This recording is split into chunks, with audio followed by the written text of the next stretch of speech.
Bismillahirrahmanirrahim. Alhamdulillahi Rabbil Alamin. Wassalatu wassalamu ala rasulihil amin Sayyidina wa habibina Muhammad wa ala alihi wa sahbihi ajma'in. Amma ba'd. Assalamualaikum warahmatullahi wabarakatuh. Konting kaalaman mga kapatid, kaugnay po sa buwan ng Ramadan. Alam niyo po ba na may oras sa buwan ng Ramadan din na kung saan po ang ating panalangin ay granted o kaya ay katugon-tugon sa Allah subhanahu wa ta'ala. Ito ay sa oras na naihain na po ang ating iftar o ang ating pagkain.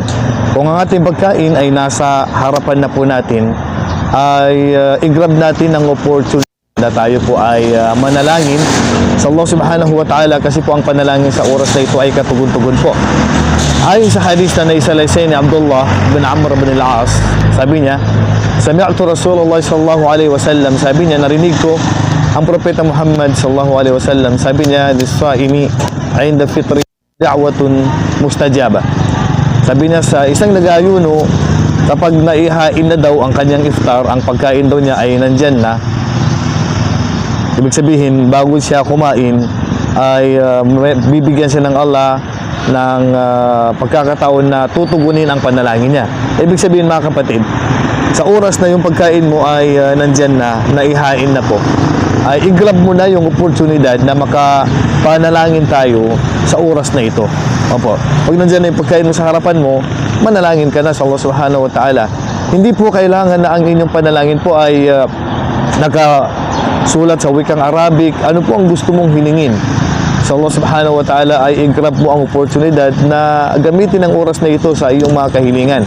Kahit anong lingwahe po ang gamit mo, sabihin mo na po sa Allah subhanahu wa ta'ala. Ang sabi ng Allah subhanahu wa ta'ala, وَقَالَ رَبُّكُمُ ادْعُونِي أَسْتَجِبْ لَكُمْ. At sinabi ng inyong Panginoong Allah, manalangin kayo sa akin at aking tutugunin ang inyong mga kahilingan. So, kung sa ulo mo yung mga ilan sa mga panalangin na naituro ng propeta sallallahu alaihi wasallam, yung isa sa mga panalangin na pangkalahatan, Allahumma rabbana atina fid dunya hasana wa fil akhirati hasana wa qina adzabannar. Ito kasi ang panalangin na talagang saklaw na niya po lahat ng kabutihan sa mundo hanggang sa kabilang buhay. Pero kung meron kang mga panalangin na gustong hilingin, basta wag lang pong mga panalangin na kumbaga hindi magaganda yung kahulugan, yung panalangin ng mga laban sa iyong kapwa. Siyempre yun ang iiwasan natin, na ipapanalangin mo kasama mo, yung kapatid mo na mapasa kanya na yung kapahamakan. So iwasan natin yun. Ang dapat hilingin natin ng kanyang gabay, kung siya man ay naligaw, naway gabayan silang Allah subhanahu wa ta'ala.